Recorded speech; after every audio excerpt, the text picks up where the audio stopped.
እንዴት ነህ ጓደኛዬ? ምን ነው የደካከመህ ትመስላለህ። ሰላም አይደለህም እንዴ? ምን እባክህ፣ ዛሬ ግብር ለመክፈል ገቢዎች ሄጄ ስንት ሰዓት ተሰልፌ ተራ ሳይደርሰኝ ለነገ ተብሎ ይሄው ተመልሼ መጣሁ። ይሄማ ቀላል ነው። መፍትሄው እኮ ተገኝቷል። ምን አይነት መፍትሄ? ይሄውልህ ብርሃን ባንክ ብርሃን ኢታክስ የተሰኘ አገልግሎት ጀምሯል። ይህ አገልግሎት ከገቢዎች ሚኒስቴር ጋር በመተባበር የሚሰጥ አገልግሎት ስለሆነ የግብርህን የገቢዎች ሰነድ ቁጥር በመያዝ ከዚያ የብርሃን ባንክ ደንበኛ ከሆንክ ከፈለግ በሞባይል ባንክ አገልግሎት አሊያም በብርሃን ኢንተርኔት ባንክ አገልግሎት ግብርህን መክፈል ትችላለህ። የባንኩ ደንበኛ ካልሆንክ ደግሞ ወደ ቀረበ የብርሃን ባንክ ቅርንጫፍ ሄደህ ግብርን መክፈል ነው። ዋው! ይሄማ ትልቅ የምስራች ነው። ቀኔን ነው ያበራኸው። አዎ፣ በብርሃን ባንክ ኢታክስ የግብር ክፍያ አገልግሎት ከረጃጅም ሰልፍ ድነው በፈለጉት ሰዓት በማንኛውም ቦታ ሆነው ግብሮን መክፈል ይችላሉ። ብርሃን ኢታክስ ፈጣን የግብር መክፈያ አማራጭ። ብርሃን ባንክ እንደ ስማችን ብርሃን ነው ስራችን። የሞሳላን ጉዳይ ልናነሳ ነው እንግዲህ መሐመድ ሳላ ሊድስ ጨዋታ በኋላ እንግዲህ ከጋዜጠኞች ጋር በነበረው ቆይታ ብዙ አስተያየቶችን ሲሰጥ እንደነበረ ተመልክተናል። ያው ያ አስተያየት ግን ብዙ የተወደደ ወይም ደግሞ በሊቨርፑል በኩል የተወደደ አስተያየት አይደለምና ይሄንን ጉዳይ እንመልከተው። 3 ተከታታይ ጨዋታ ቤንች ከሆነ በኋላ የሰጠው አስተያየት ነው። ይሄንን ጉዳይ እናንተው እስኪ የተወሰነ ግን እሱ ካነሳቸው ነጥቦች መካከል የተወሰነውን ቴክኒሻናችን ሳምሪ ታሰማል።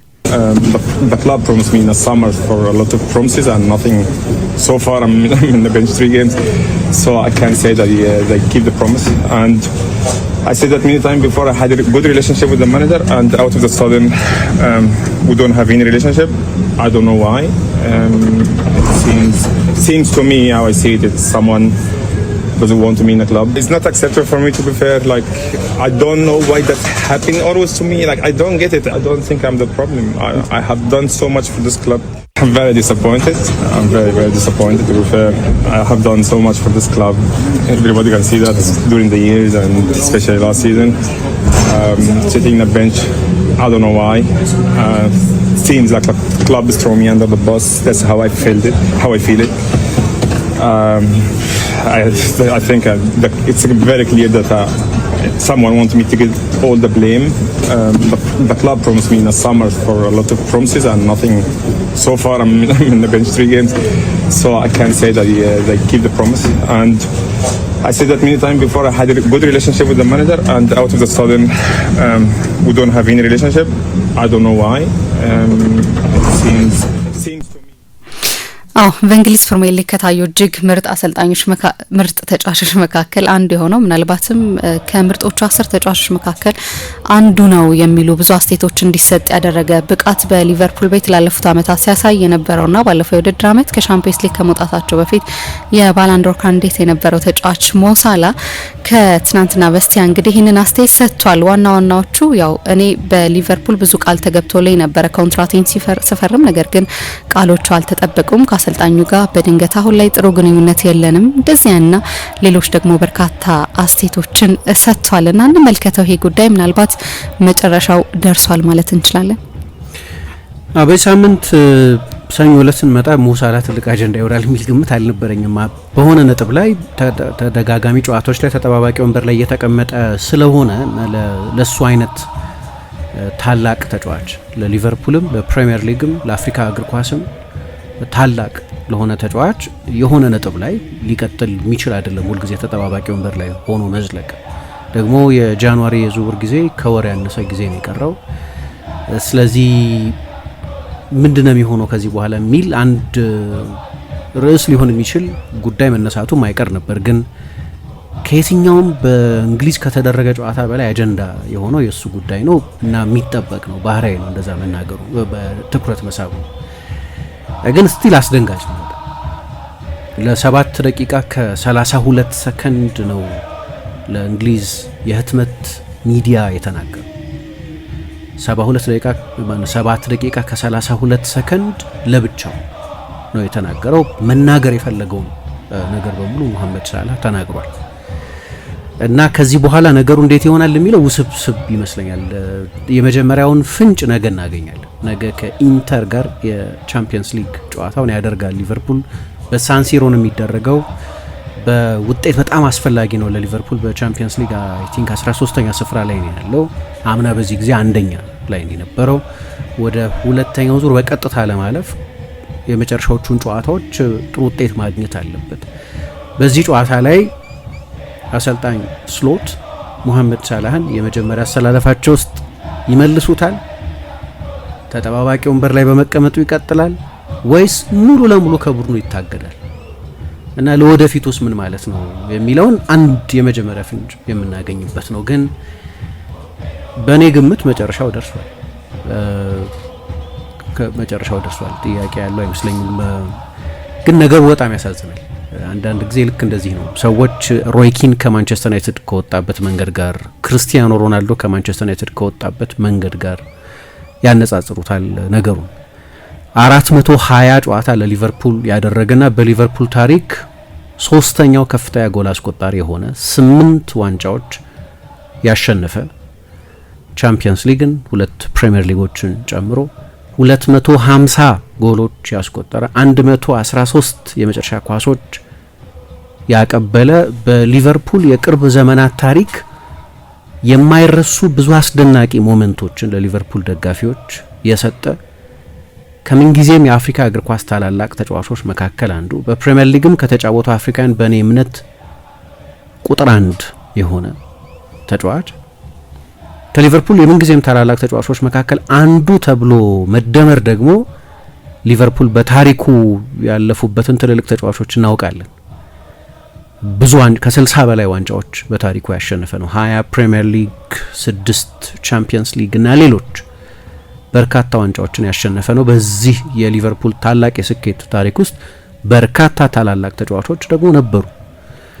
ከነዚህ ከበርካታ ታላላቅ ተጫዋቾች ሁሉ በላይ ጎላ ብሎ የሚታይ ነው። ግን ቢያንስ በዘመናዊ የሊቨርፑል ታሪክ ውስጥ የሊቨርፑል ምርጡ ተጫዋች ሊባል የሚችል በቅርብ ዘመናት በቅርብ ዓመታት የሊቨርፑል ታሪክ ውስጥ የምንጊዜም የሊቨርፑል ምርጥ ተጫዋቾች ከሚባሉት መካከል አንዱ ነው። አይናችንም ቁጥሮቹም የሚመሰክሩለት ተጫዋች ነው እና መጨረሻው እንደዚህ የሚሆን ከሆነ ማለት ነው በዚህ አይነት ማኩረፍ፣ በዚህ አይነት መከፋትና በቁጣ በቅሬታ ሊቨርፑል እኔን አሁን ላለበት የውጤት ማጣት ሰበብ አድርጎ በጥሬ አገላለጽ ሊትራል በሆነ አነጋገር አውቶቡስ ስር ወሩሮኛል፣ የሆነ ሰው አለ እዚህ እንድቆይ የማይፈልግ አንድ ሰው ብሎ በስም ያልጠቀሰውን አንድ ሰው ስሎትን ብቻ አይመስለኝም። ከስሎት ጋር ጥሩ ግንኙነት እንደሌለው ጥሩ ግንኙነት ነበረ፣ በጣም ጥሩ ግንኙነት።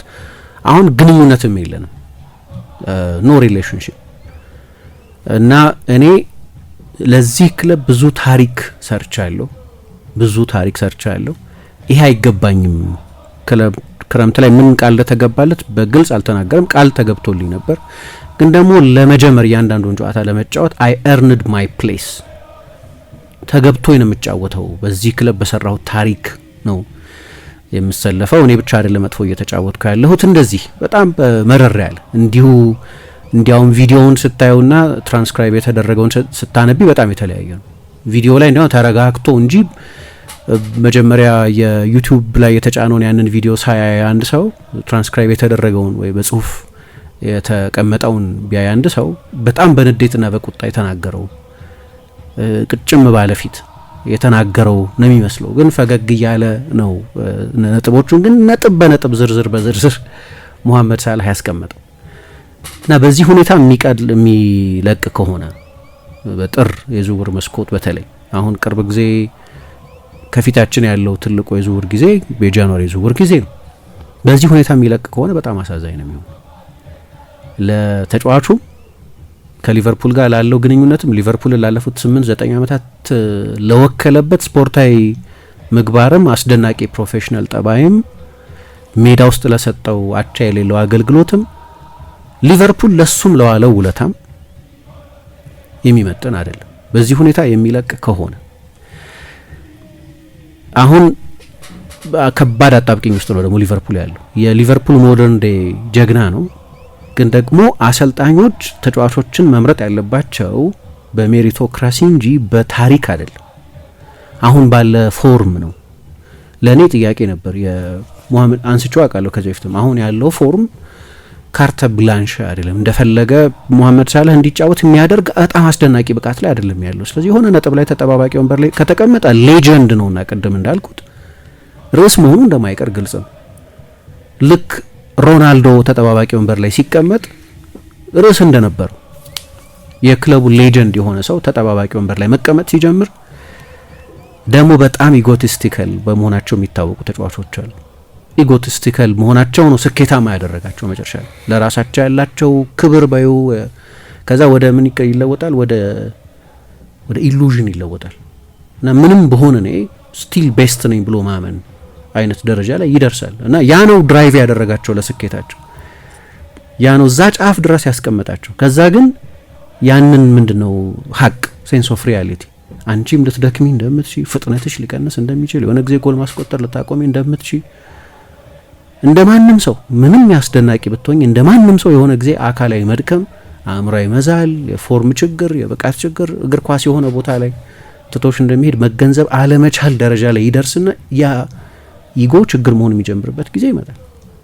ኢጎቲስቲካል ትሆኛለሽ እና ልክ እርን አረጋለሁ በቃ ምንም ቢሆን መጫወት አለብኝ ነው የሚል ነጥብ ላይ ትደርሻለሽ እና ሜቢ ዛ ነጥብ ላይ ሊሆን ይችላል አላውቅም።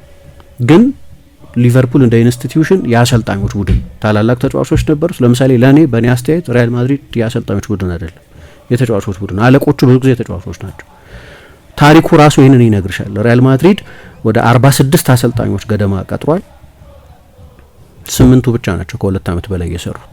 ሁሌ ኃይለኛ የተጫዋች ተርኖቨር አለ። ሊያውም የተወሰኑ አውትላይሮች ሚጌል ሚኞዝ የሚባሉ 14 ዓመት ያሰለጠነው አሰልጣኝ እሳቸውን በታወጪ ደግሞ የአሰልጣኞች አቨሬጅ እድሜ ከዚያም በታች ዝቅ ይላል ማለት ነው። በሪያል ማድሪድ የወርቃማ ዓመታት ሁሉ ጎላ ብለው የሚነሱት ኳስ ተጫዋቾቹ ግለሰቦቹ ተጫዋቾች ናቸው እንጂ አሰልጣኞች አይደሉም። በሪያል ማድሪድ አጫዋት ውስጥ ይህንን አይነት የፍልስፍና ኢምፕሪንት አለው ምናምን የሚባል አሰልጣኝ አላውቅም። ማሰብም አትችይም። አንቸሎቲ በዋንጫ አንደኛ ናቸው። ዚዳን፣ ሙኞዝ አይነት ብዙ ዋንጫ ያሸነፉ ከ1 እስከ 3 እነዚህ ናቸው ብዙ ዋንጫ ያሸነፉት አሰልጣኞች። ግን ኢቭን ለተከታታይ 5 ዓመት ቻምፒየንስ ሊግ ከ1955 እስከ 1960 ድረስ ሲያሸንፍ 3 የተለያዩ አሰልጣኞች ናቸው ሪያል ማድሪድን ያሰለጠኑት። ያ ዘመን ሲባል የማድሪድ ደጋፊ በሙሉ የሚያስታውሰው ስለነ ፑሽካሽ፣ ስለነ ዲ ስቴፋኖ፣ ስለነ ፓኮ ሄንቶ፣ ስለነ ኮፓ፣ ስለ ሌሎች በዛ ዘመን ስለነበሩ ታላላቅ ተጫዋቾች ነው። ሊቨርፑል ግን የአሰልጣኞች ቡድን የሻንክሌ ቡድን ነው፣ የፋጋን ቡድን ነው፣ የቦብ ፔስሊ ቡድን ነው፣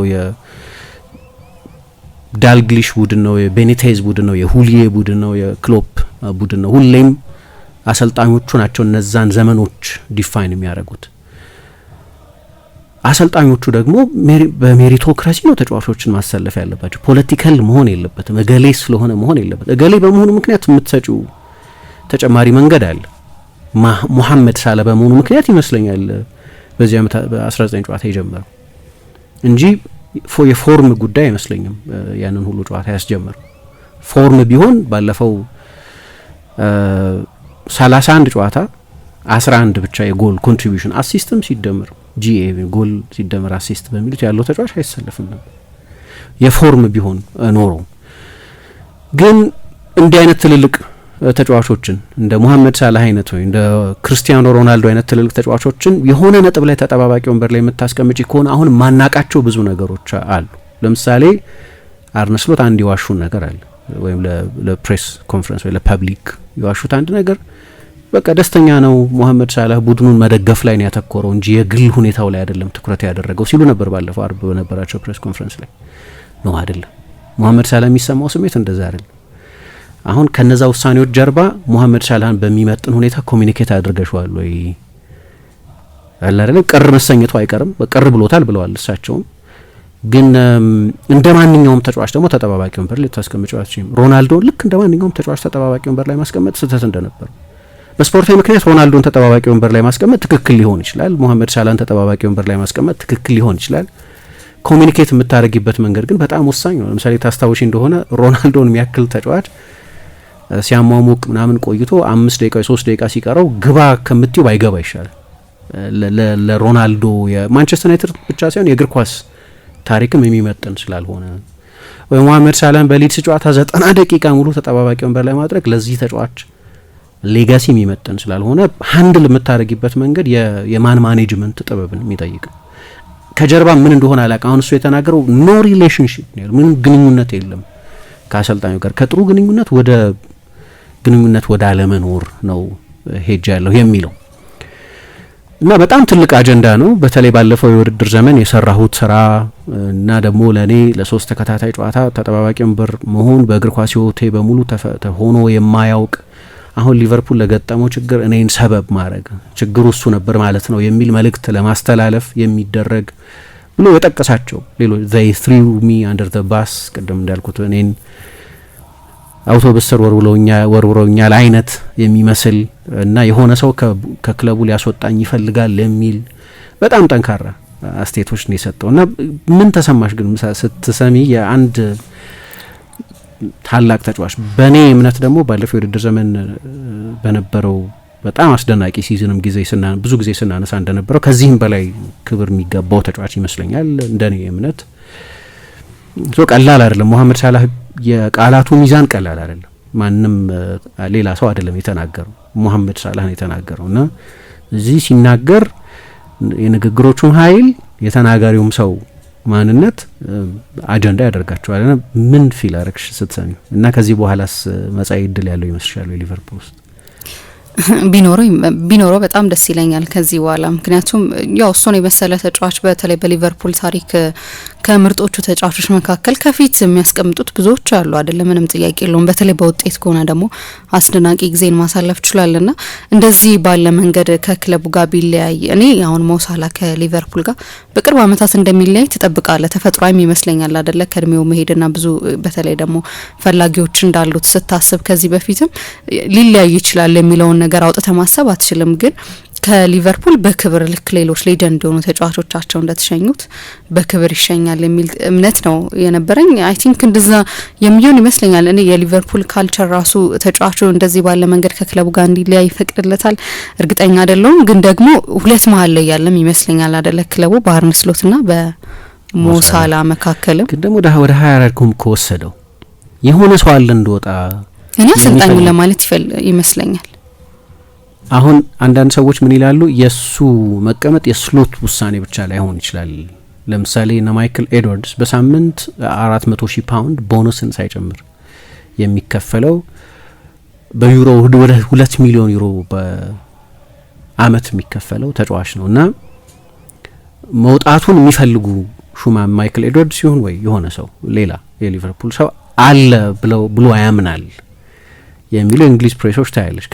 ስሎትን በተመለከተ ሪሌሽንሺፕ የለኝም ከሳቸው ጋር ኦፍኮርስ እሳቸው ተጠባባቂ ወንበር ላይ ያስቀመጡት ነው። ግን ስለሆነ በፓወር ብሮከር የሚናገር ይመስላል ስለሆነ የሊቨርፑል ባለስልጣን የሚናገር ይመስላል። የትኛውን ሰው እንደሆነ አልተናገረም ግን ሳምዋን ብሎ ነው የጠቀሰው። አሰልጣኙን በግልጽ አድሬስ አድርጓቸዋል ከአሰልጣኙ ጋር ብሎ ተናግሯል። አሰልጣኙ ጋር በተመለከተ ያለውን ግንኙነት ግን የሆነ ሰው ብሎ ደግሞ የሆነ እኔን ሊቨርፑል ውስጥ ሰበብ ማድረግ የሚፈልግ ሰው አለ ደግሞ ብሏል። እና ችግሩ ከበድ ያለ ይመስላል። እኔ አሰልጣኙን ለማለት የፈለገ ነው የሚመስለኝ። ምክንያቱም አሰልጣኙ እንደወጣ ይፈልጋል ብሎ መናገር በጣም ከባድ ይሆናል አይደለ? ስለዚህ የሆነ ሰው እንዳልከው ከላይ ያሉት እንደዛ ደግሞ ከሆነ የሊቨርፑል የሞሳላን ኮንትራት ማራዘም ስህተት ነበር ማለት ነው። አሁን እንግዲህ ከዛ በኋላ ያለውን ፎርም ማየት ያስፈልጋል። አሁን እንደ ቲም ግን የሞሳላ አቋም ብቻ አይደለም እኮ አይደለ ብዙ ተጫዋቾች ብቃት ስለሆነ ይወረድ አሁን እሱ ላይ እንደውም ካነሳን እኔ አርነ ስሎትን አንደርስታንድ ማደርግበት መንገድ ምንድነው ብዙ ጨዋታዎች ላይ እንደውም የሊቨርፑል ተጫዋቾች ራሱ ደጋፊዎች ራሱ በተለይ ግን የሌሎች ክለብ ደጋፊዎች እሱ አይነካም የሚል ብዙ አስተያየት እንደነበራቸው አስታውሳለሁ። ምክንያቱም ሁሉም ጨዋታ ላይ ጨዋታ ይጀምራል ግን ደግሞ የምናውቀውን አይነት ሞሳላ ትንሹን እንኳን እየተመለከተን አልነበረም። ከእግር ኳሳዊ ምክንያት አንጻር ካየኸው ሞሳላን ቤንች ማድረግ እኔ ስህተት ነበረ ብዬ አላምንም። ስህተት ግን የሚሆነው እንዳልከው ቀደም ሲል ለሱ የሚሆን በቂ ማብራሪያ ሳይኖረው ሲቀር ሁኔታው አንደኛ፣ ሁለተኛ ግን እሱ እንደተሰማው እሱም እንደገለጸው እኔ በነበርኩባቸው ጨዋታዎችም እኔ ባልነበርኩባቸው ጨዋታዎችም ግብ ካስቆጠርን በኋላ ጨዋታ መቆጣጠር አቅቶን እንሸነፋለን የሚል አስተያየት ሰጥቷል አይደለ? ስለዚህ ራሱንም ነው ብሌም እያደረገ ያለው። እኔ በነበርኩበት ጨዋታ ግን እኔ ባልነበርኩበት ጨዋታም ከሆነ እኔ ኖሬም ለውጥ የለውም እኔ ብጫወትም ያው ነው እኔ ባልጫወትም ያው ነው የሚልም ስሜት እንዳለው ነው የተረዳሁትና ግን እውነት ለመናገር የሌልስ ጨዋታ ላይ ሞሳላ እንደው 20 ደቂቃ ይገባው 20 ደቂቃ መጫወት የለበትም ማለት ሙሉ 90 ደቂቃውን ቤንች ነው መሆን ያለበት። እንደ ቲም ያየነው ሊቨርፑል ከሞሳላ ቤንች መሆን በኋላም እንደ ቲም የተሻሻለ ነገር እኔ አልተመለከትኩኝም። ስለዚህ በእነዚህ ሂደቶች ውስጥ ለምሳሌ እኔ ሞሳላ ጥቂት ደቂቃዎችን ተጫውተው ቢሆን ኖሮ በዛ ጨዋታ ይሄንን አስተያየት ይሰጥ ነበር የሚለውን እርግጠኛ አይደለሁኝም። ሊቨርፑል አሸንፈው ቢሆን ኖሮ አሁን ሰዎች የሚሉት አስተያየቱን አይሰጥም ነበር ብዬ አስባለሁ። ሊቨርፑል አሁን አሸንፈው ቢሆን ኖሮ ሰዎች የሚሉት ፕሪሜዲቴትድ ነው የተናገራቸው ነገሮች ሲያስባቸው የቆዩ ነገሮች ናቸው እና ሲሰሙት የቆዩ ነገሮች ናቸው። ስለዚህ በሆነ ቁጣ ውስጥ ይሄ ኒጀርክ ሪያክሽን የሚሉት አለ አይደል በድንገት የተናገራቸው ሳይሆን ሲያስባቸው የቆዩ ሲያብሰለስሉት የቆዩ ነገሮች ናቸው። ግን ሊቨርፑል አሸንፈው ቢሆን ኖሮ ምናልባት ላይ ነገር አሁን መገመት ነው የምትችይው እርግጠኛ መሆን አትችይም። ምንድነው እኔም አይናገርም ብዬ ነው ማስበው። ምክንያቱም ቲሙ አሸንፏል። ስለዚህ የሱም ሳይድ ይዛላ ለምሳሌ የሞሳላ እንደዚህ አይነት አስተያየት ቲሙ ካሸነፈው በኋላ እንዴት እንደዚህ አይነት አስተያየት ይሰጣል ወደሚል ደግሞ ይቀየራል አይደለ? የሱ አስተያየት ስለ ራሱ ብቻ ነው የሚያስበው የሚል ይሆናል። ግን ለኔ ግን ለማንኛውም በሊቨርፑል በኩል ቢሆን የምመኘው ቢያንስ ቢሆን የምመኘው እኔ በዚህ በጃንዋሪ ዝውውር መስኮት ባይለቅ ደስ ይለኛል። እንደ ቲም ሊቨርፑል ጥሩ አይደለም፣ ግን እኔ ሞሳላ ችግር ብቻ ነው አለለም። የሞሳላን ችግር ያንዳንዱን ችግር ከዚህ በፊት እንዳነሳ ነው እኛም እኮ እሱ አቋሙ የወረደበት የራሱ የግሉ ምክንያት አለ። ያርኖ እንዳለ መኖር ልክ እሱ የሚፈልገውን አይነት ቡድን አለ መሆኑ ምናምን ሊቨርፑል በራሱ ግን አሁን ላለበት ደረጃ እኔ እነዛ ውዝግብግብ ያሉ በእኔ እይታ ውዝግብግብ ያሉ ዝውውሮች የለቀቃቸውና ያመጣቸው ተጫዋቾች ያንን የፈቀዱ ሰዎች ኃላፊነት መውሰድ አለባቸው ብዬ አስባለሁ። ለምሳሌ ዲያዝ መውጣት ላይ እኛ ብዙ ነገር ስናነሳ እንደነበር አስታውሳለሁ አይደለ? ከእግር ኳሳዊ ምክንያት አንጻር ከቢዝነስ አይደለም። ስለዚህ እነዚህ ሁሉ ችግሮች አሉና ሞሳላ እኔ ላይ ብቻ ሆነ የሚል ስሜት ነው ያለው አይደለ? እኔ ነኝ ምክንያቱ ለሁሉም ነገር ብለ የምደረገው እኔ ነኝ ከሆነ የሚያስኬድ አስተያየት ይመስለኛል። እንደ እንትን ግን እንደ ስሜት ግን እሱም ባይሰጠውና አጨራረሱ በጣም ጥሩ ቢሆን እንደ እግር ኳስን እንደሚወድ ሰው ጥሩ ነበር ብዬ አስባለሁ። ከፒርስ ሞርጋን ጋር ክርስቲያኖ ሮናልዶ ያንን ኢንተርቪው ሲያደርግ ኢንተርቪው ሲተላለፍ ማንቸስተር ዩናይትድ ከፉላም ጋር ጨዋታ እያደረገ ነበርና ሰዎች በጣም ነበር የተቹት አስታውሳለሁ።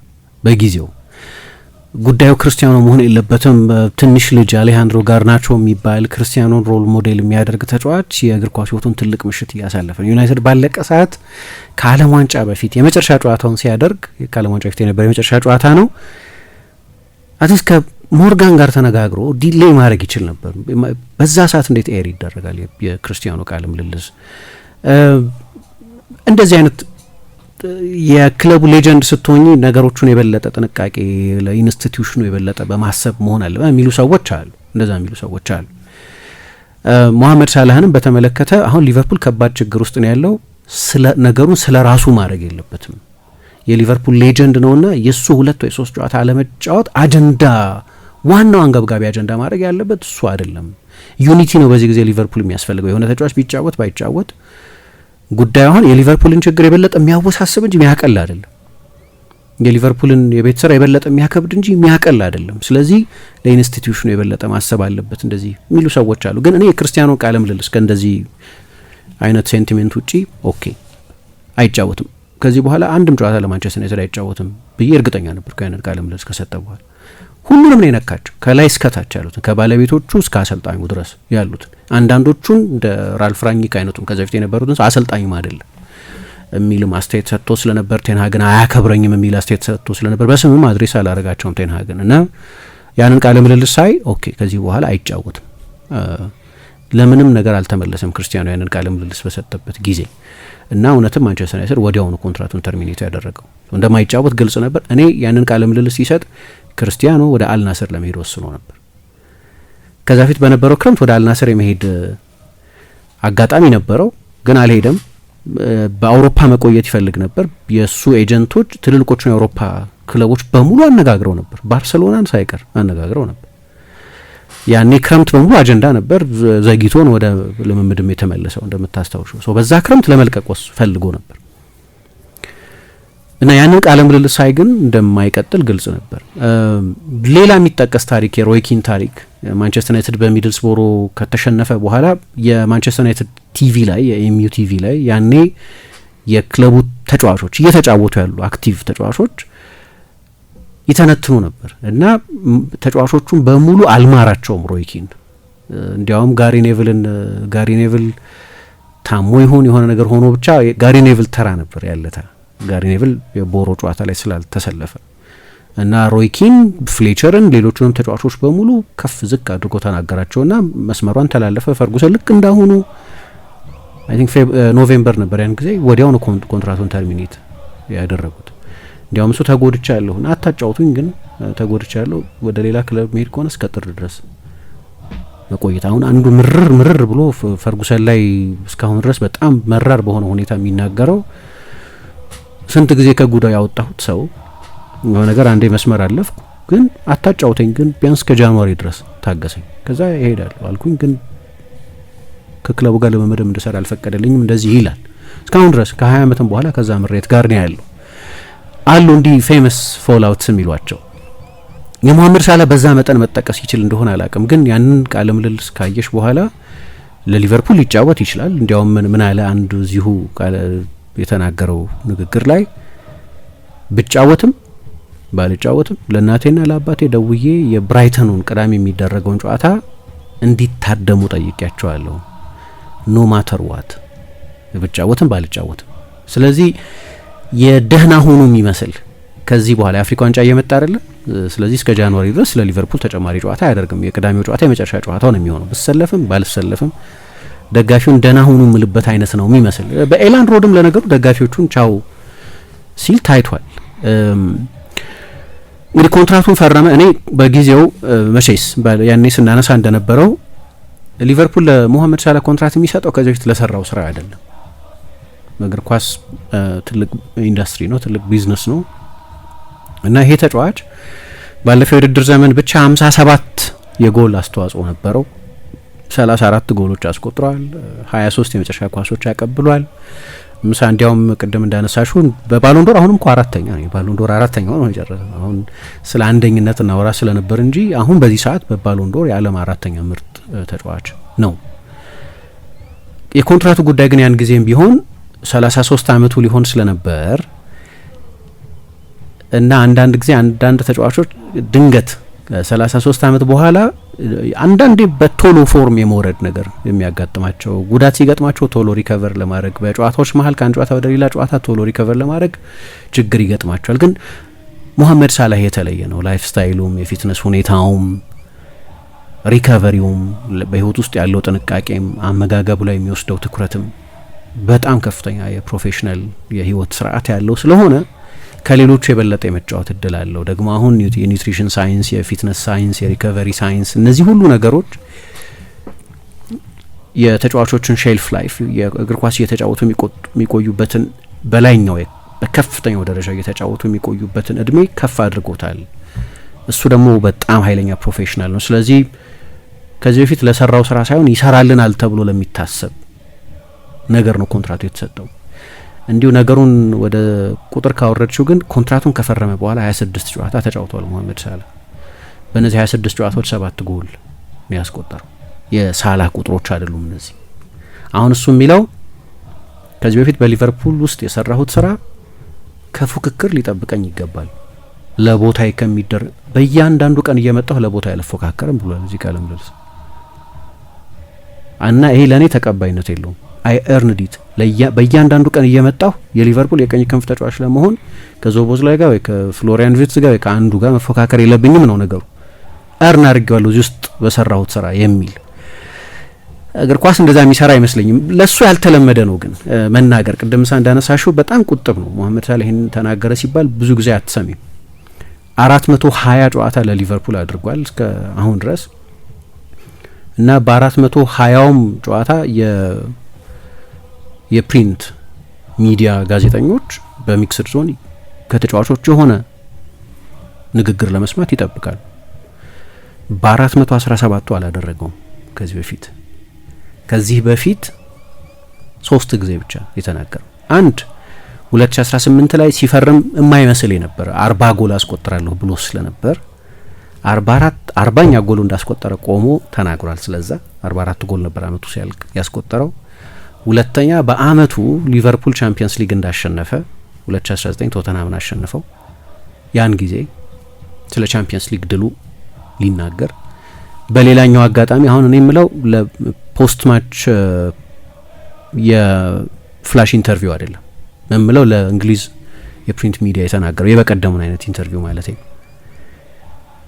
ሶስተኛው ከዌስትሃም ጨዋታ በኋላ አሰልጣኝ የርገን ክሎፕ ተጠባባቂ ወንበር ላይ ያስቀመጡት እና በተቀይሮ ሊገባ 10 ደቂቃ ገደማ ሲቀረው ተቀይሮ ሊገባ ሲል ከሳቸው ጋር ኃይለ ቃል ተወራወረ እና እያለፈ እሱንም እንደዚሁ ቆሞ አይደለም የተናገረው፣ ብናገር እሳት ይነሳል ብሎ ተናግሮ የሄደበት በእነዚህ 3 አጋጣሚዎች ብቻ ነው ከዚህ በፊት ተናግሮ የሚያውቀው። እንደዚህ እየመጣ አይናገርም።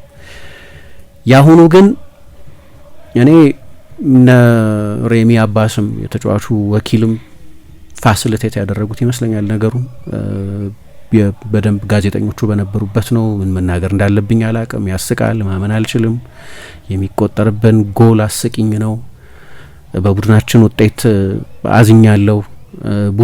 የቡድን ጓደኞቼን መርዳት ስላልቻልኩ መርዳት አልችልም፣ ምክንያቱም ተጠባባቂ ወንበር ላይ ነበርኩ። ለ90 ደቂቃ ተጠባባቂ ወንበር ላይ መቀመጤን፣ ለሶስተኛ ተከታታይ ጨዋታ ተጠባባቂ ወንበር ላይ መቀመጤን ማመን አልችልም የሚል አስተያየት ነው የሰጠው እና ቅድም ያነሳናቸውንም ነጥቦች እኔ እንግዲህ ከዚህ በኋላ እንዳነሳሁት ሌላ ረጅም ጊዜ የሚያቆይ እግር ኳስ ህይወት ሊቨርፑል ውስጥ ያለው አይመስለኝም። የሚያሳዝነው ፍጻሜው ነው። ቅድም እንዳልኩት በ24 ጨዋታ 7 ጎል ነው ያለው፣ በ19 ጨዋታ 5 ጎል ነው ያለው። ወደኋላ ተመልሰሽ ስታይ እንዲያውም የነበረው ግምት እኮ ምሳ ከሊቨርፑል 450 ሚሊዮን ፓውንድ ካወጣ በኋላ ትልቁ ዳይሌማ የነበረው የ2 አመት ኮንትራት የሰጡትን እና የክለቡን ትልቁን ሌጀንድ የሆነውን ተጫዋች እንደ ድሮ ቡድኑን እሱን ማዕከል ባደረገ መንገድ ነው መገንባት ያለባቸው ወይስ የብሪታንያን ሬከርድ ያሻሻሉባቸው ዝውውሮች አሉ። ፍሎሪያን ቪት፣ አሌክሳንደር ኢሳቅ፣ ኡጎ ኤኪቲኬ አይነት ተጫዋቾች በአንድ ጊዜ መጥተዋል። ለ3 ተጫዋቾች ከ250 ሚሊዮን ፓውንድ በላይ ወደ 300 ሚሊዮን ፓውንድ ነው ሊቨርፑል ያወጣው። ስለዚህ እነዚህ ወጣት የሆኑ ኤኪቲኬ እና ፍሎሪያን ቪት 22 አመታቸው ነው። ኢሳቅ ወደ ፒክ እድሜው ገና መግባቱ ነው። ስለዚህ እነዚህ ተጫዋቾች ላይ ነው ቡድኑን መስራት ያለበት ወይስ ምንም እንኳ የፊትነስ ታሪኩ በጣም አስደናቂ ቢሆንም ግን መቼስ ወደ መጨረሻዎቹ አመታት እየሄደ ባለው ሙሐመድ ሳላህ ዙሪያ ነው ቡድኑን መስራት ያለበት የሚል ክርክር ነበር። ምክንያቱም በሙሐመድ ሳላህ ጥንካሬዎች ላይ ለመጫወት ተብሎ የተሰራ ቡድን ነው ሊቨርፑል፣ ምንም ጥያቄ የለውም። ይሄ እሱን ማዕከል ያደረገ ቡድን ነው ሊቨርፑል ለረጅም ጊዜ ሰርቶ የቆየ። አሁን ለእኔ ችግሩ ምን መሰለሽ፣ አለመጫወቱ አይደለም። ከዚህ በፊትም አንስቼዋለሁ። ብዙዎቹን ጨዋታዎች በሳላህነቱ ምክንያት ተጫውቷቸዋል። ግን ምን ብሎ ነበር አንድ ጊዜ አስታውሳለሁ፣ እኔም አንስቼዋለሁ አስታውሳለሁ እኛ ፕሮግራም ላይ ለስሎት በመከላከሉ ላይ እስካሳረፍከኝ ድረስ በማጥቃቱ የምትፈልገውን ሰጣለሁ፣ ግን የመከላከል ኃላፊነቴን ቀንስልኝ፣ ከዛ ከፈለክ ቁጥሮቼን አሳይሃለሁ። በዚህ ሁኔታ ላይ ከአሰልጣኙ ጋር ተግባባናል።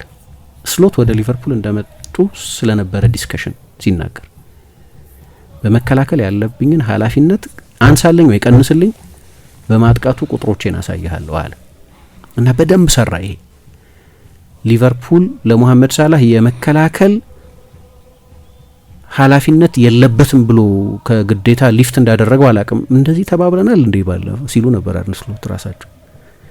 ውይይቱ ምን እንደሆነ አናውቅም፣ ግን ሳላህ እንደዚህ ብሏል ያን ጊዜ እና እሱ ባለው አሬንጅመንት ከሆነ በጣም አስደናቂ የውድድር ዘመን አሳለፈ። የሚገርም የውድድር ዘመን በእንግሊዝ እግር ኳስ ታሪክም ከምርጦቹ ኢንዲቪጁዋል ሲዝንስ መካከል አንደኛው ነው። ከሚጠቀሱ የግል የውድድር ዘመኖች መካከል አንድ ተጫዋች በጣም ከጎላባቸው የውድድር ዘመኖች መካከል አንደኛው ነው። አሲስቶቹን ከደመርን ባስቆጠራቸው ጎሎች ላይ 60% ከ60% በላይ የሚሆኑት የሊቨርፑል ጎሎች ሙሐመድ ሳላህ የሚያስቆጥራቸው ወይም ለጓደኞቹ በሚያቀብላቸው ኳሶች የተገኙ ናቸው። ከ60% በላይ በጣም ከፍተኛ ነው ይሄ። ስለዚህ ይሄ አሬንጅመንት ሰርቶ ነበር እሱ ከመከላከል ኃላፊነት ነፃ መሆኑ እና ለአሰልጣኙ ቃል የገባውን ቁጥር መስጠቱ፣ በጎሎች ቁጥር ያሳያለሁ ማለቱ። አሁን ችግር የሚሆነው ያው አይነት ነፃነት ኖሮት ጎሎች ካላስቆጠረ ግን በ10 ተጫዋች እንደምጫወት ይሆናል እና በብዙዎቹ ጨዋታዎች የመጨረሻ የጀመረበት ጨዋታ የፒኤስቪ አይንድሆቨን ጨዋታ ነው እና አንደኛው ጎል ሲቆጠር እሱ ፓሴንጀር ነበር። የፒኤስቪ አንደኛው ጎል ሲቆጠር ግን በብዙዎቹ ጨዋታዎች ላይ ኩኩሬያ በተለይ ከቼልሲ ጨዋታ በኋላ ትልልቆቹ አሰልጣኞች ዋናው ጭንቀታቸው የትኛው የሜዳ ስፍራ ላይ ነው ስፔስ ያለው እና ያንን ስፔስ እንዴት ማጥቃት ይችላለሁ የሚል ነው አይደለም። ኤንዞ ማሬስካ የስፔሱ ያለው ከሞሐመድ ሳላህ ጀርባ ነው፣ ምክንያቱም ሁልጊዜ ለመልሶ ማጥቃት ተዘጋጅቶ ይቆያል እና በዛ በሱና በሊቨርፑል ፉልባክ መካከል ያለው ስፔስ ሊቨርፑልን ስንገጥም የምናገኘው ስፔስ ነው ብሎ ነግሮን ነበር አለ ኤንዞ ማሬስካ። እና በብዙዎቹ ጨዋታዎች ላይ ደግሞ እንደዛ ይሆናል። የሊቨርፑል ቀኝ በሞሐመድ ሳላህ ድክመት ብቻ አይደለም፣ 3 የተለያዩ ፉልባኮች አሁን ጎሜዝ ተጨመረ 4 የተለያዩ ፉልባኮች ተጠቅሟል በዚህ ውድድር ዘመን። እንዲያውም ከርቲስ ጆንስን ከጨመርኩ 5 የተለያዩ ፉልባኮች ተጠቅሟል። አንድ ሰው ብቻ በመደበኝነት የሚጫወትበት ቦታ ነበር ትሬንት አሌክዛንደር አርኖልድ። የሞሐመድ ሳላህ ብቃት መውረድ ሌሎች ማብራሪያዎች አሉት። ብቃቱ ወርዷል። እሱ ምንም አይነት አስተሳሰብ ይኖረው ይሄንን ጉዳይ በተመለከተ ለምሳሌ ሌላ ቦታ ቢሆን ፕሮቴክት ይደረግ ነበር አለ። ሌላ ቦታ ቢሆን የሚጫወተው እና የኔ አይነት ታሪክ ያለው ተጫዋች ይጠበቅ ነበር። ለምሳሌ በቶተንሃም ሃሪ ኬን የሆነ ጊዜ ትዝ ይለኛል 10 ጨዋታ ጎል ሳያስቆጥር ቀረ እና ሃሪ ጎል ማስቆጠሩ አይቀርም በቅርብ ይባል ነበር እንጂ ሃሪ ኬንን ችግር ነው ያለ ሰው አልነበረም አለ። አሁን ሞሳላ ችግር የሚሆነው ሃሪ ኬን ጎል ባስቆጥርበት ጊዜ ግን የመከላከል ኮንትሪቢዩሽኑ በጣም ከፍተኛ ነበር። የፕሬሲንግ ኮንትሪቢዩሽኑ በጣም ከፍተኛ፣ ከኳስ ውጪ ብዙ ጥቅም ይሰጥ ነበር። አሁን ችግሩ ሞሐመድ ሳላህ አሁን ባለበት እድሜ ልክ እንደ ወጣት አፍላ የክንፍ ተጫዋች ወደ ኋላ እየተመለሰ ፉልባኩን እያገዘ ከቨር እያደረገ ደግሞ ወደፊት እየሄደ ብዙ ፕሬስ እያደረገ እንዲጫወት መጠየቅ ትክክል አይደለም። ፎርሙ ወርዷል። እሱም ያከራከረ አይመስለኝም። ቁጥሮቹም አይናችንም ይነግረናል። ከመጀመሪያው የኮሚኒቲ ሺልድ ጨዋታ ጀምሮ እስከ መጨረሻው ጨዋታ እስከጀመረበት የፒኤስቪ አይንድሆቨን ጨዋታ ድረስ ብታይ አልፎ አልፎ ካልሆነ በስተቀር የተለመደው የሞሐመድ ሳላህ ብቃት አልነበረም። አሁን እኔ ሞሐመድ ሳላህ ትንሽ ለየት የሚልብኝ ተጫዋች ነው። ሞሐመድ ሳላህ ጨዋታ ዶሚኔት ሲያደርግ አይቼው አላውቅም። እኔም አላስታውስም ብዙ ጠፍቶ የሆነ ሰዓት ላይ ግን ምትሃት የሚሰጥ ድንገት ጎል የሚያስቆጥር የማይጠበቅ የመጨረሻ ኳስ የሚያቀብል አይነት ተጫዋች ነው እንጂ ሁሌም ቢሆን በጨዋታ ውስጥ በጣም ቢዚ ሆኖ ብዙ ቴክኒካዊ ህጸጾች ታይበታለሽ እንደ ተጫዋች። እነዛንም ግን ማድረግ አቆመ። ከኳስ ውጪ ብዙ አይሰጥሽም። ያለ ኳስም በእድሜው ምክንያት በአሰልጣኙ በሰሩት አሬንጅመንት ምክንያት እንደ ልብ ወደ ኋላ እየተመለሰ አይጫወትም። ከዛ ግን ከሱ ውጭ የሆኑ ነገሮች አሉ። ለምሳሌ ትሬንት ለቋል። የአማካይ ክፍሉ ዳይናሚክስ እንደ ባለፈው የውድድር ዘመን አይደለም። ታስታውሽ እንደሆነ የመጀመሪያዎቹ ጨዋታዎች ላይ ጭራሽ አሌክሲስ መካሊስተር እየተሰለፈ አልነበረም። በክረምት ፕሪሲዝንም በሚገባ ከቡድኑ ጋር አልተዘጋጀም። ዞቦዝ ላይ በአብዛኛው ከአምኖ በተለየ ሚና ነው ሲጫወት የቆየው። ፍሎሪያን ቬትስን አይነት ነጻነት የሚፈልግ ክሬቲቭ አማካይ ቡድን ውስጥ ለማዋሃር ጥረት ይደረግ ነበር። ሊቨርፑል ከዚህ በፊት ከሞሐመድ ሳላህ ጋር ከተጣመሩት የ9 ቁጥሮች ባህሪ የተለየ ባህሪ ያላቸውን 2 ቁጥሮች ቡድን ውስጥ ለመቀላቀል ይሞክር ነበር። ስለዚህ በቀኙ በግራ በፊቱ በኩል በሙሉ አዳዲስ ዳይናሚክስ እየተፈጠረ ነበር እና በደንብ የተዋሃደ ቡድን አይደለም። በዚህ ውስጥ በተናጥል ሰፈር አድርጓል። አሁን ግን ወደ ምን ይመጣል መሰለሽ? እንትና ሳይቀመጥ እኔ ለምን እቀመጣለሁ የሚመስል ደግሞ ክርክር አለ። ለምሳሌ ኮናቴ ሳይቀመጥ እንዴት እሱ ይቀመጣል አይነት ክርክር። አሁን ይህ ክርክር በዩኒቨርሲቲ ትምህርት ስንማር ሎጂክ የሚባል ኮርስ ወስደን ነው። ብዙ ፋላሽስ አርጊመንቶች አሉ። አንደኛው የዩቱ ፋላሲ ነው። ዩቱ ፋላሲ ማለት የሆነ ሰው የሆነ ጥፋት አጠፋ አይደለም፣ ጉዳዩ የራሱን ጥፋት በተመለከተ አይደለም ዲፌንድ የሚያደርግ አንተም እኮ አጥፍተሃል የሚል የዩቱ ፋላሲ ይባላል። እና ምናልባት እንደዛ ሊሆን ይችላል።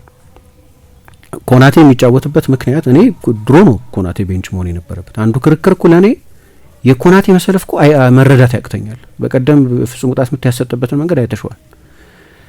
በኋላ የገባኝ ነገር ኦኬ በቃ ጆ ጎሜዝ እኔ ከማስበው በላይ ከባድ የፎርም ችግር አለበት ማለት በፕሪሚየር ሊግ ደረጃ መጫወት የሚያስችል ብቃት የለውም ማለት ነው፣ ወይም ያሰልጣኙ ግምገማ እንደዛ ነው ማለት ነው እንጂ እንዴት ኮናቴ ይጫወታል እኮ ግራ አጋቢ እኮ ነው። ምናልባት ብቸኛው ልታቀርብ የምትችው ሰበብ ምን መሰለሽ? ሊቨርፑል እዛ ቦታ ላይ ሰው የለው፣ ጎሜዝ ብቻ ነው ያለው። ጎሜዝም የፊትነስ ታሪኩ በጣም መጥፎ ነው። ጂዮቫኒ ሊዮኒ የሚባል የ18 ዓመት ልጅ አምጥተው ነበር። ኤሲኤል ጉዳት ገጥሞታል። የማርክ ጌሂን ዝውውር ሞክረው ነበር፣ እሱ ደግሞ ሳይሳካ ቀረ።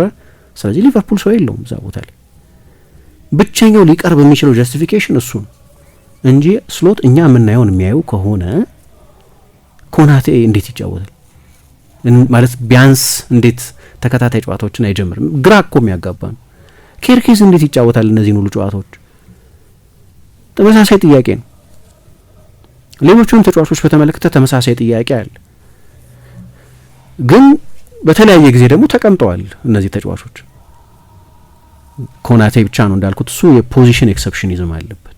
እዛ ቦታ ላይ በቃ ሰው የላቸውም። ምናልባት ኤንዶን ማጫወት ተከላካይ አድርጎ ሌላ ተጫዋች ወይ ኸራፈንበርግን እዛ ቦታ ላይ ማስጀመር ካልሆነ በስተቀር አንድ ውሳኔ ላይ ለመድረስ እንደዚህ ነው ትክክለኛው አቋም መያዝ ያለበት ለማለት በጣም ያስቸግራል። እኔ ከዚህ በኋላ ሊቨርፑል ምን ያደርጋል የሚለው ግን አሁን በቃ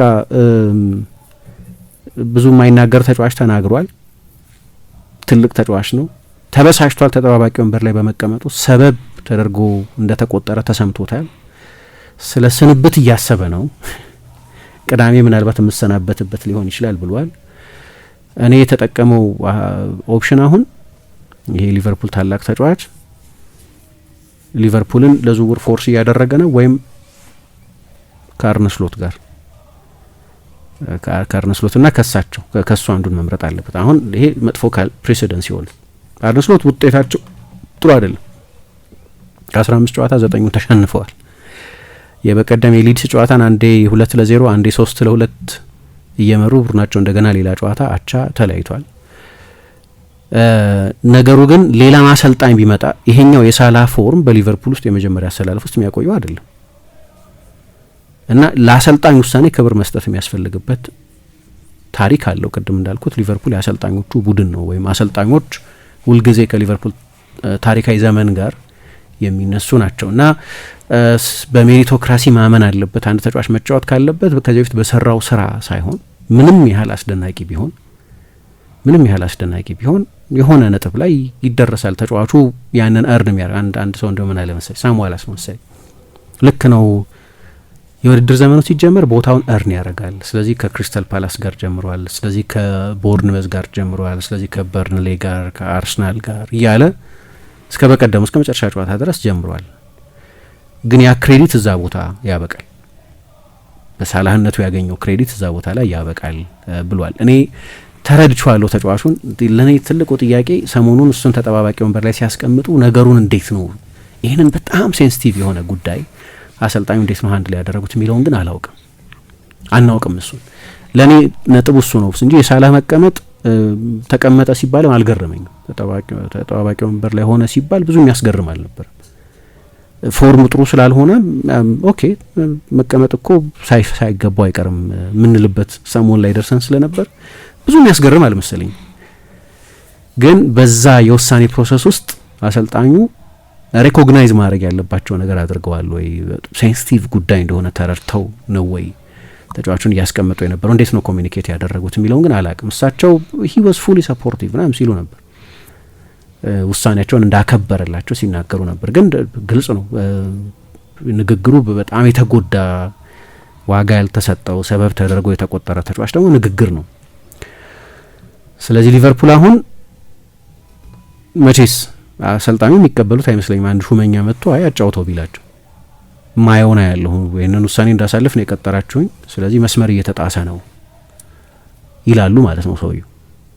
እንደዛ ለማለት የሚያስችል የውጤት መመካት የላቸውም ይገባኛል። ግን መቼስ የአሰልጣኝ ስራ የቲም ሴሌክሽን ነው አንደኛው። ያለ ንግግር ከሆነ እየተደረገ ያለው ነገሩ፣ ሁለተኛው ጃንዋሪ ላይ እንዲለቅ ማድረግ ነው። እንደ ድሮ 150 ሚሊዮን አያገኙበትም አሁን ያለበት ፎርም። ግን ደግሞ ሳውዲዎቹ ይፈልጉታል። ምናልባት ማንንም ተጫዋች ከፈለጉት በላይ ይፈልጉታል። ምክንያቱም ሙስሊም ነው፣ አረብ ነው፣ ሲምቦሊክ ተጫዋች ነው። የዚህኛው ትውልድ የአረቡ ዓለም ትልቁ ተጫዋች ነው፣ ጥያቄ የለውም። እና ከዚህ በፊትም አንደኛው ፕሮጀክታቸው የነበረው እሱን ነው። ሞስት ፌመስ ሙስሊም ሞስት ፌመስ አረብ ተጫዋችን ሞስት ፌመስ በሆነው የአረብ ሊግ በሳውዲ ሊግ ማጫወት ነው። እና አሁን እና ደግሞ ሳውዲዎቹ ለኔ they don't care about performance, they don't care about the money ምናምን። ሳላ የሚገባኝ ወደ ሳውዲ ለመሄድ በጣም ሄዚቴት አድርጓል። ከማንም በላይ ሊከፈለው ነበር ወደ ሳውዲ ቢሄድ፣ ከማንኛውም ተጫዋች በላይ ሊከፈለው ነበር። ለሊቨርፑልም የብሪታንያ ሬከርድ ነበር የቀረበው በጊዜው።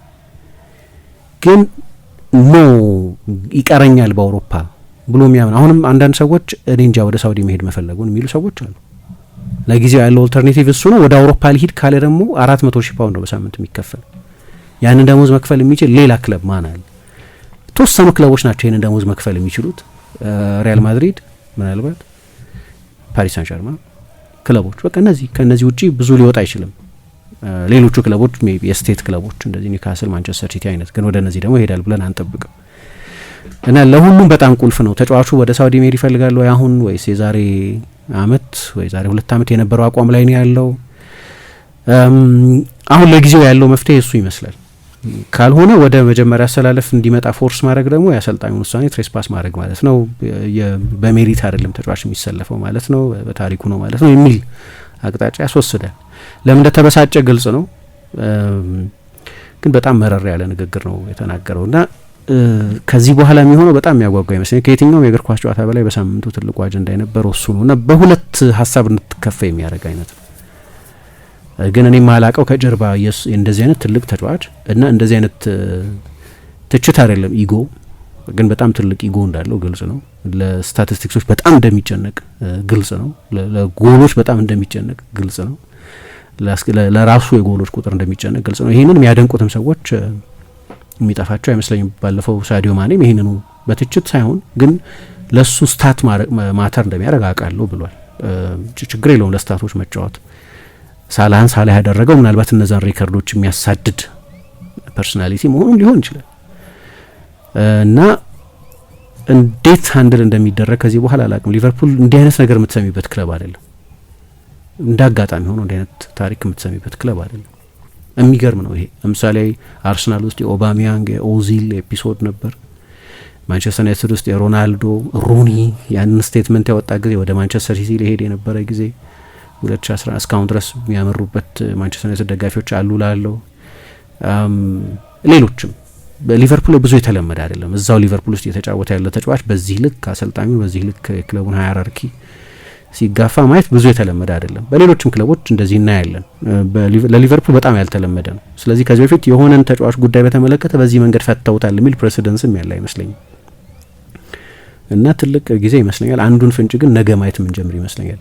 የትኛውም ውሳኔ ቢሆን ለእኔ ጨዋታ ከጀመረ መሐመድ ሳላህ አሸንፏል ማለት ነው ክርክሩ በእኔ እምነት። ምክንያቱም ባለፉት ተከታታይ ጨዋታዎች 3 ጨዋታ ተጠባባቂ ወንበር ላይ ያስቀመጥሽው ሁለቱን 90 ደቂቃ ነው የተቀመጠው። የዌስትሃምን ጨዋታ 90 ደቂቃ ነው የተቀመጠው። የቅዳሜውን ጨዋታ 90 ደቂቃ ነው የተቀመጠው። የሰንደርላንዱን ጨዋታ ሁለት አጋማሽ ተጫውቷል። ባለፉት 3 ጨዋታዎች 270 ደቂቃ ሊጫወት ይችል ነበር። 45 ደቂቃ ነው የተጫወተው። ከዛ ከኢንተር ጋር በጁሴፔ ሚያታ በሳንሲሮ ጨዋታውን ከጀመረ ጦርነቱ ስሙ ምንም ይሁን ጦርነት አለ። ያንን ጦርነት መሐመድ ሳላህ አሸንፏል ማለት ነው። አሰልጣኙ በፐርፎርማንስ መሰለፍ አለበት ብለው ያምኑ ማለት ነው ሰሞኑ እና ካሰለፉት መሐመድ ሳላህ ያሸንፋል ወይ ከተሰናበቱ መሐመድ ሳላህ ያሸንፋል ማለት ነው። በሆነ መንገድ ከተሰናበቱ በድጋሚ ተጠባባቂ ወንበር ላይ ከተቀመጠ ደግሞ ይዘውት ከሄዱ እኔ እንጃ ይዘውት መሄዳቸውን ምን እንጃ ዛሬ እናውቃለን። ፕሬስ ኮንፈረንሳቸው ላይ ወይ ነገ ቡድኑ ላይ እናየዋለን። ካልሆነ ያው ይለቃል ማለት ነው። ሲለቅ ግን እንደ ሌጀንድ መልቀቅ አለበት። ግን ከለቀቀ በእንደዚህ ሁኔታ ነው የሚለቀው። ስቴዲየም ውስጥ እንደ ጀግና ተዘምሮለት እንደሚለቅ እርግጠኛ ነኝ። ደጋፊዎቹን ተሰናብቶ እንደሚለቅ እርግጠኛ ነኝ። ግን ኮንትራቱን ጨርሶ ሲፈርም 2027 ድረስ ሊቆይ አይደል የፈረመው። ድንገት በ2026 ጃንዋሪ በወሩ መጀመሪያ ከለቀቀ ግን ያ ኮንትራት አቦርት ይደረጋል ማለት ነው እና በሚያስቆጭ ሁኔታ ነው የሚለቀው። ለአንድ ሌጀንድ በሚገባ መንገድ አይደለም። ጥፋተኛው ሊቨርፑል አይደለም፣ ሰርከምስታንሶቹ ናቸው። አሰልጣኙ እንዴት ሃንድል አድርገውታል የሚለው እንዴት ሁኔታውን ተጠባባቂ ወንበር ላይ ሲያስቀምጡ የነበረውን ቶት ፕሮሰስ እና ከዛ ያንን ፕሮሰስ በተመለከተ እሱን እንዴት ነው ኮንቪንስ ያደረጉት የሚለውን አላቅም። አይ አንተ ነህ ችግሩ በሚል ቶኔሽን ነው ወይስ ለጊዜው የሆነ ባላንስ መፈለግ አለብኝ ቡድን ውስጥ በሚል በጣም በተብራራ ሁኔታ ተነጋገረው ነው አናቅም። እና ቃል ተገባልኝ ያለ ምንድነው ቃል የሚገባው ለመሐመድ ሳላህ? ፎርም ምንም ቢሆን 50 ጨዋታ በአመት እያንዳንዱ ጨዋታ ትጀምራለች ቃል ትገባለች እንዴ ተጫዋች? አሁን እሱም ግራ ገብቶኛል። ቃል ተገብቶልኝ ነበር ሲል ቃል አልተጠበቀም አሁን አለ። የትኛው ቃል እንደሆነም አይታወቅም። ያልተብራሩ ነገሮችም አሉት በእርግጥ ቃለ ምልልሱ። ስለዚህ ብዙ ግራ የሚገቡ ነገሮች አሉት። ግን መቼስ በጣም አስገራሚ ነገር ነው። ቀጥሎ የሚሆነው ነገርም የበለጠ በጉጉት ነገሩ እንዴት ነው ከዚህ በኋላ የሚሆነው የሚለው እንደተጠብቂ የሚያደርግ ነው። ሰዎች የብራይተኑን ጨዋታ ሲጀምራል ከጀመረስ በኋላ ስንብት ነው የሚሆነው። የሊቨርፑል ደጋፊዎች ስሜት ምንድነው? አሁን ቢቢሲ ለምሳሌ አንድ ቮክስ ፖፕ ሰብስቦ ነበር እየሄደ ለሁለት የተከፈለ አስተያየት ነው የምታየው። መሐመድ ሳላህ ጋር ያሉ አሉ፣ ትክክል ነው የሚሉ አሉ፣ ሰልፊሽ ነው የሚሉ አሉ። ዩኒፎርሚቲ ማግኘት አትችልም። እኔም እንደዛ በሀሳብ ሁለት ቦታ የሚከፍለኝ ነገር ነው። እስኪ የተወሰኑ ደግሞ የአድማችን አስተያየት የሞሳላ ጉዳይ ላይ እንቀበል። ብሮሽ ተስፋ አሰልጣኝ አርነ ስሎት አሁን ጊዜያቸው ደርሷል መሰለኝ፣ ማይነካ ሰው ነክቷል። ሞሳላ የሊቨርፑል ሌጀንድ ነው። ልክ በነ ኬዲ ዳንግሊሽ፣ ኢዋን ራሽ ና ስቲቨን ጀራርድ የሊቨርፑል ችግር የተከላካይ ክፍሉ ሆነው ያለ ሰውየው ግን አጥቂ ክፍል ላይ ነው ሚታትሩት። የሞሳላ ችግር ነው ብዬ አላስብም። ይሄ ሰው ነው ቪላ ግን ከኔ ውጪ ነው ብሏል። ደሳለኝ ደነቀው የሚል አድማጫችን ሞሳላ የመጨረሻ አመት ሊሆን ይችላል ብቻ ወይ አሰልጣኙ ወይም ደግሞ ሳላ ከሊቨርፑል ጋር የመቀጠል እድላቸው አጠራጣሪ ነው። ስለመናገር ከሳላ በላይ አርነ ስሎት ነው መልቀቅ ያለበት የሚል አስተያየት ሰጥቶናል። ሌላኛው አድማጫችን ናታን ሳሙኤል ሳላ እንጂ የኢጂፕሽያን ኪንጉ የግብፁ ንጉስ ማስታወስ ያለብን ነገር አንተን ታላቅ ተጫዋች ያደረገ ሊቨርፑል እንጂ በፍጹም አንተ ሊቨርፑልን ታላቅ አላደረከውም። ስለዚህ የሚሻለው አፍን ዘግቶ መልቀቅ ነው ከሆነ በክብር መልቀቅ እንጂ እንደ ቤት እርግብ እየተርገበገብ ክንፉ እንደተመታ ሞራ እየተሽመደመድክ እየተጫወት ኮሌ ልሰለፍ ማለት በእውነት ያሳፍራል። ስሎት ምን ያደርግ የመጣው ይምጣ ብሎ ከነሽበትህም እያሰለፈክ ነው የሚገኘው የሚል አስተያየት ሰጥቶናል። እኔ አሁን ሽበት እያወጣው ስለሆነ ትንሽ ይመለከተኛል። አንተ እኮ ሁሉንም ቦታ ያወጣ ገብስማ ግን ስላመንክ ደስ ብሎኛል። በነገራችን አሸናፊ ሻምበል የሚል አድማጫችን የሊቨርፑል ችግር የአንድ ተጫዋች ብቻ አይመስለኝም፣ ከዛ ያለፈ ነው። የሊቨርፑልና የሳላ ጉዳይ ግን ያበቃለት ይመስለኛል። አርቴታ ስኳድ ጥልቀት ከጥራት ጋር ያዘ ቢሆንም ጉዳት ግን እንደ ልቡ ሮቴት እንዳያደርግ አድርጎታል ብሎናል። ጀማል የሚል አድማጫችን ሊቨርፑል የሳላ ትልቅ ውለታ አለበት፣ አንዳንድ ጊዜ እግር ኳስ ውለታ ያደረገላትን ትረሳዋለች። እንደ እግር ኳስ ተመልካች የሳላ በእግር ኳስ ለአመታት ባሳየ ወጥ የሆነ አቋም አድናቂው ነኝ። ነገር ግን ያለፈው አመት በውል ማራዘም ምክንያት ሚዲያ ላይ ያን ያህል መሄዱና ከእድሜ አንጻር ወደ መጨረሻ አካባቢ ሜዳ ላይ ከጎልና አሲስት ጥሩ ምልክት አላሳየም ነበረ። ይህ ነገር እንደሚፈጠርም ያስታውቅ ነበር። ፕሪሚየር ሊጉን እንዳነሳ በክብር ቢሰናበት ጥሩ ነበር ብዬ አስባለሁ ብሎናል። አብዲ አሚን የሚል አድማጫችን የሊቨርፑል ችግር ስሎት እንጂ በፍጹም ሳላ አይደለም። ስንቱ መሰለፍ ሳይገባው ቋሚ አይደል እንዴ? ምን ነው ሳላ ብቻ በነበረው ታሪክ ሳይሆን አሁን ከሱ የተሻለ ለቦታው የሚመጥን ስለሌለም ነው። ደግሞም የሊቨርፑል ችግር እሱ ብቻ ነው ብሎ ማመን ከባድ ነው። ስሎት በፍጹም ስላልቻለና ግራ ስለተጋባ እንጂ ስሎት ይሰናበታል እንጂ ሳላ በፍጹም አይነካም ብሎናል። አቼኖ ሬድስ የሚል የፌስቡክ ስም ያለው አድማጫችን እንዴት ናችሁ? በዚህ ሳምንት ከተሰሙ የሚዲያ ዘገባዎች አንዱ የሳላ ጉዳይ ነው። ሳላ የሊቨርፑል ሌጀንድ ነው፣ ግን ሳላ የተናገረው ነገር አጠቃላይ የሊቨርፑል ውጤትን ቀውስ የሚያባብስ ነው። ሳላ በዚህ ሰዓት አወዛጋቢ ንግግር መናገሩ ትልቅ ስህተት ነው። ሊቨርፑል ውጤቱን የሚያሻሽል የቡድን መንፈስ አንድ የሚያደርግና የሚያስፈልገን ጊዜ እንደ ሳላ አይነት ሌጀንድ ሚዲያው ለመጋፈጥ ለቡድን አጋሮች አርአያ መሆን ሲገባው 3 ጨዋታ ቤንች ሆንኩኝ ብሎ የራሱን ጥቅም ከቡድን ጥቅም ማስቀደሙ ያደረገው ንግግር ተቀባይነት የለውም። የሳላ ራስ ወዳድነት ይበልጥ ያሳየበት ጊዜ ነው። በዚህ ሰዓት ከሳላ የምጠብቀው ነገር የቡድን ውጤት ማሻሻል፣ የቡድኑ ስፕሪት የሚያጠናክር ተነሳሽነት ነበር። ሳላ በኢጎ ምክንያት ትልቅ ስህተት ሰርቷል ብዬ አስባለሁ ብሎናል። የመጨረሻ አስተያየት እንቀበል። ሚስባህ የሚል አድማጫችን የሳላና ሊቨርፑል መጨረሻ እንደዚህ መሆኑ በጣም ያሳዝናል። እኔ ሳላ ምንም አቋሙ ቢወርድ አሰልጣኙ ቤንች ማድረግ አልነበረባቸውም። ሳላ ማለት 90 ደቂቃ ጥሩ ሳይጫወት 91ኛው ደቂቃ ላይ ጎል አስቆጥሮ አፍ የሚያዘጋ ተጫዋች ነው። እኔ ደግሞ የገረመኝ የሊቨርፑል ባለስልጣናት ከአሰልጣኙ ጎን ናቸው መባሉ በጣም ነው የተናደድኩትኝ። የአርነ ስሎት ነገር ግን በጣም ያሳዝናል። ቀጣይ በሲቲ የሚሸነፍ ከሆነ የሚታገሱት አይመስለኝም ክለቡ ማድሪድ ስለሆነ ብሎናል። የአሎንሶን ጉዳይ በተመለከተ እናመሰግናለን አድማጮቻችን። አሁንም ቆይታችሁን አንድ ፊልም 95.1 ላይ እንድታደርጉ ነው መንጋብዛችሁ። እንዴት ነህ ጓደኛዬ? ምን ነው የደካከመ ትመስላለህ። ሰላም አይደለህም እንዴ? ምን እባክህ፣ ዛሬ ግብር ለመክፈል ገቢዎች ሄጄ ስንት ሰዓት ተሰልፌ ተራ ሳይደርሰኝ ለነገ ተብሎ ይኸው ተመልሼ መጣሁ። ይሄማ ቀላል ነው፣ መፍትሄው እኮ ተገኝቷል። ምን አይነት መፍትሄ? ይሄውልህ ብርሃን ባንክ ብርሃን ኢታክስ የተሰኘ አገልግሎት ጀምሯል። ይህ አገልግሎት ከገቢዎች ሚኒስቴር ጋር በመተባበር የሚሰጥ አገልግሎት ስለሆነ የግብርህን የገቢዎች ሰነድ ቁጥር በመያዝ ከዚያ የብርሃን ባንክ ደንበኛ ከሆንክ ከፈለግ በሞባይል ባንክ አገልግሎት አሊያም በብርሃን ኢንተርኔት ባንክ አገልግሎት ግብርህን መክፈል ትችላለህ። የባንኩ ደንበኛ ካልሆንክ ደግሞ ወደ ቀረበ የብርሃን ባንክ ቅርንጫፍ ሄደህ ግብርህን መክፈል ነው። ዋው! ይሄማ ትልቅ የምስራች ነው። ቀኔን ነው ያበራኸው። አዎ በብርሃን ባንክ ኢታክስ የግብር ክፍያ አገልግሎት ከረጃጅም ሰልፍ ድነው በፈለጉት ሰዓት በማንኛውም ቦታ ሆነው ግብርዎን መክፈል ይችላሉ። ብርሃን ኢታክስ ፈጣን የግብር መክፈያ አማራጭ። ብርሃን ባንክ እንደ ስማችን ብርሃን ነው ስራችን።